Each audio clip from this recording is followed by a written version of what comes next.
Appleton teen Jerika Bolen, suffering from spinal muscular atrophy, decided she no longer wanted to fight the inevitable. I need to do what's best for me. It was a really hard decision to make.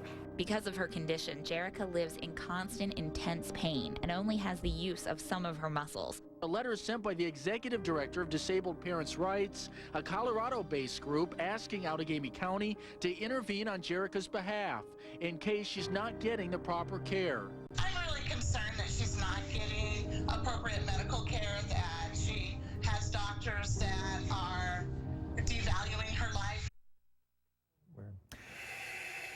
14-year-old Jerika Bolen suffers from spinal muscular atrophy type 2, and she's made the decision to stop medical treatment, which will end her life. But now some disability rights organizations are demanding that Child Protective Services get involved.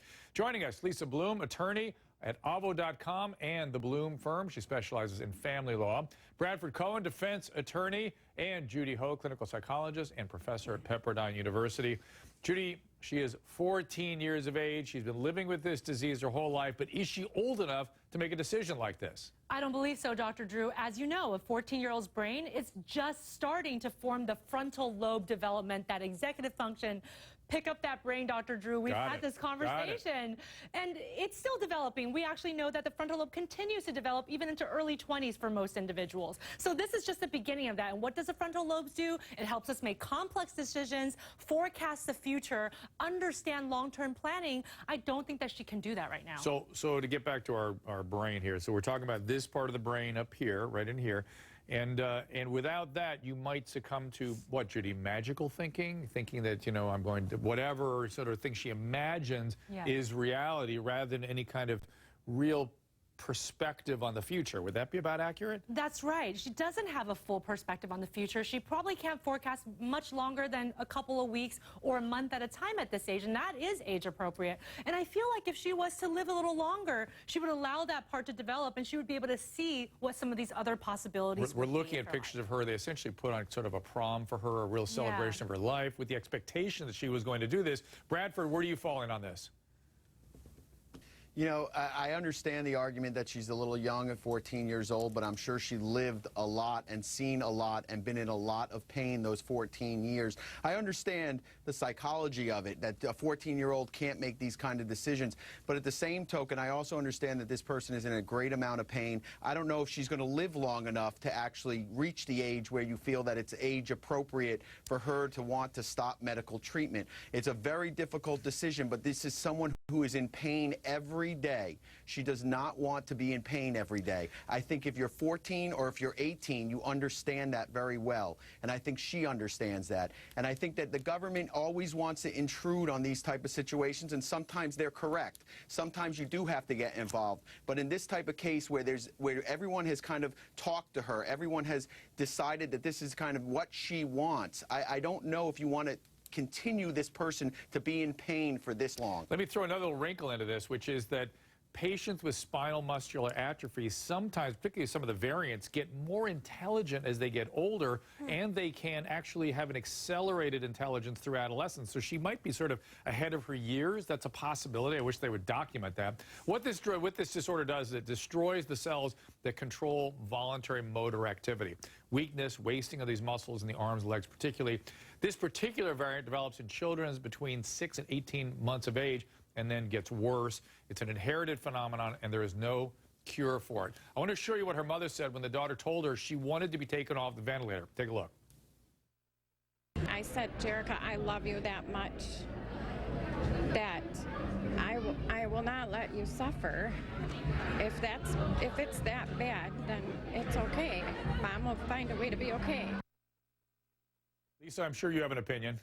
I do. I think the decision starts with her, but it does not end with her. The first question is to her, is this something that she wants? She has said yes. Then we go to her parents and her mother, who none of us can put ourselves in the shoes of this mother and what she has gone through. She says yes. Then we need an independent third party to come in and evaluate and make sure that a child, and she is a child legally at 14, is making this decision of her own free will, of sound mind, that she has enough maturity. And I think if all three of those people say say yes, then the decision is yes, and we have to respect it. Let me get another opinion. Joining us by Skype is Bishop Council Nedd, a member of Project 21, a black leadership group. He's a Pennsylvania state constable.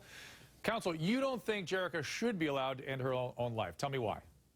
Well, I don't think that she's mature enough to make this decision. You know, I look at the pictures of her. I don't know the girl. I've never met her.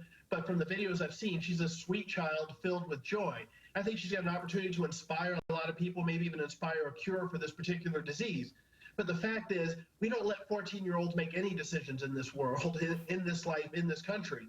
And especially, this is the ultimate decision. We're going to place this in the hands of a 14-year-old, and the government's just going to stand by and say, you know what, we're just going to let her do this. We don't let any other 14-year-olds make these sorts of decisions. And there are lots of young people, lots of adults who face all sorts of decisions, have all sorts of debilitating diseases. And then also, I think also to some extent, you're minimizing mental health issues. So if someone's got a mental health issue and they decide ultimately they want to kill themselves, well, why are we going to intervene in this case and not in the other? Yeah, I mean, it's a challenging philosophical and clinical situation. But Judy, I'm looking at these videos, and this does not look like a woman or young lady in distress, right? She says she's in pain all the time, but if she is, it's pretty well controlled. She has quality of life. She has, you know, some joy in her life. And Council makes a great point. She might find a way to create more meaning by maybe being of service or something when she's older.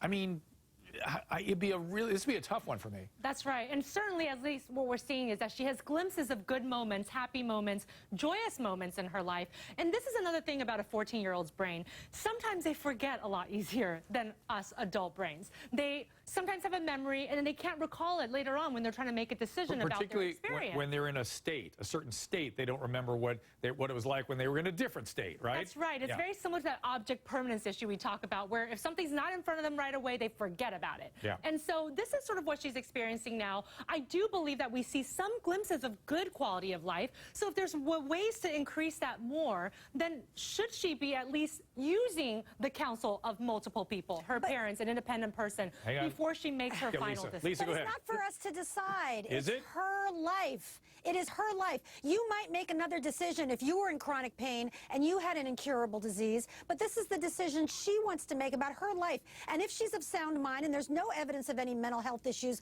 that I've read about in this case, and if her mother, who is in the closest position, to her, makes the same decision, and if an independent third party can evaluate her, I think we have to respect her decision about her life. And that's actually my point, Lisa. I wasn't actually disagreeing with you. I think that she needs to have multiple people make this decision. Council, last thought before I take a break. I'm not a psychologist or a psychiatrist, but is it the desire to commit suicide a mental health affliction in and of itself? Why are we examining this further? Yeah, I agree. It's a complex issue, and it can be for sure. We'll keep it going. We'll keep this conversation going. We need to decide whose business is it when somebody wishes to end their life. Who really's business is it? I've got a woman who hopes to intervene in this case. And later,